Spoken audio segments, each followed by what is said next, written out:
Today we're taking a quick look at the new Aero 800 mid-tower case from AeroCool.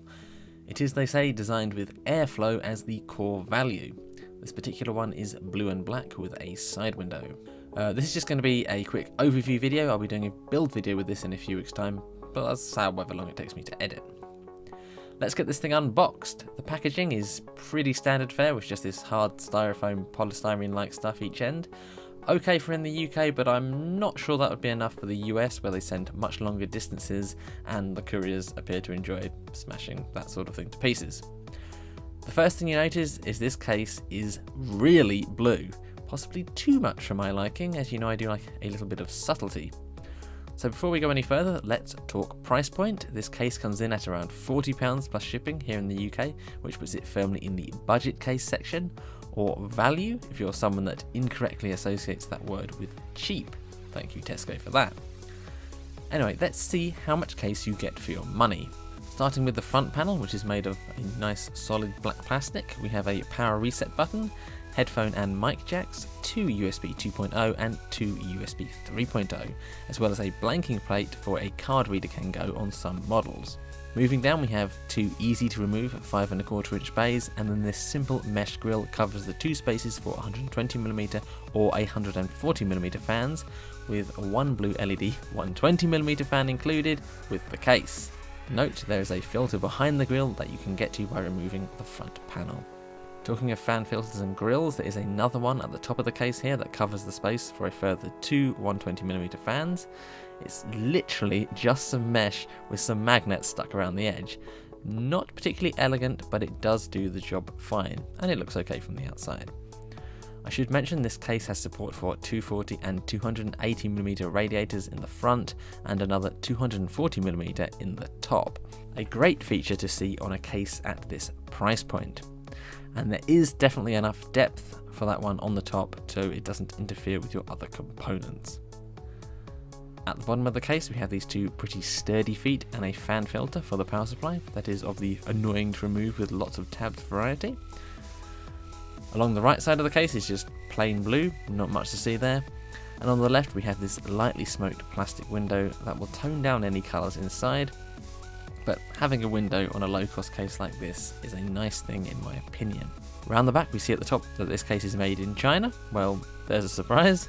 Below that we have a space for a pre-installed 120mm fan that can be adjusted up and down to avoid clearance issues inside the case. Another nice touch. Next to that we have the cutout for the motherboard I/O, and below 7 expansion slots for up to standard ATX size motherboards, and obviously ITX and MATX as well. Finally, we have the power supply area. Inside you can see some soft pads to absorb vibrations, etc., as well as the inside of the fan filter. Okay, so let's take the side panel off. I should note these thumb screws don't have any retention mounts to hold them in, although that's really not a big deal.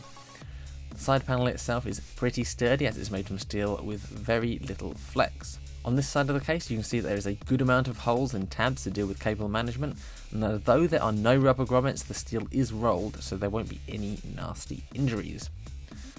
One thing of note is this nice stealth holder for a 2.5 inch drive of some kind, which will help reduce the visible cable clutter around the other side. Again, a nice touch. The cutout for the motherboard is huge, so installing backplates for CPU coolers should be relatively easy. At the bottom we get a better look at the basement for the PSU, as well as the two drive sleds for two 3.5 inch drives or two 2.5 inch drives. Once I've done a build on this, I'll have a better idea of how good the cable management is. Around the other side we can see straight away that this case is all about airflow. There are no bulky drive cages that could get in the way, with the mounting points for the two 2.5 inch drives going flat against the side here to avoid the airflow being impeded. Here we can take a close look at the pre-installed 120mm fans that should offer good performance straight out of the box, with air moving from front to back. 4 of the motherboard standoffs come pre-installed, something I'm always a fan of, with the rest kept in the packet of screws etc. here along with the user guide. There's also a small number of zip ties included for holding your cables down. Other things to note, the 5¼ inch drive spaces look like a potentially good place for mounting a reservoir should you be so inclined, although I would guess if you wanted to do that sort of thing, you'd be going for a case that costs twice as much as this one at least. Just to say that this one is capable of supporting an impressive amount of water cooling for the price. Finally, we see that the basement is actually entirely built in and non-removable, and it does give it a somewhat clean look, if perhaps lacking the showiness of some other cases. The dimensions of this case are 200 by 501 by 476mm, that's width, height and depth. The height limit for CPU coolers is 155mm. Notably, this counts out the ever popular Hyper 212 Evo, which is 159mm tall. The total weight of the case on its own is 6.15 kilograms. Apologies, I don't know what that is in freedom units. So overall, I'd say this case seems to have a lot going for it at this price point. As I said before, I shall be doing a build in this case with a special guest, or a guest anyway, in a few weeks' time. So if it turns out to be terrible, I will let you know. Thank you all for watching. Drop us a like if you enjoyed it. Get subscribed if you want to see more like it, as well as the follow-up video, of course. Check out our affiliate links for both Amazon and TorGuard VPN if that's something you may be interested in, and I will see you next time.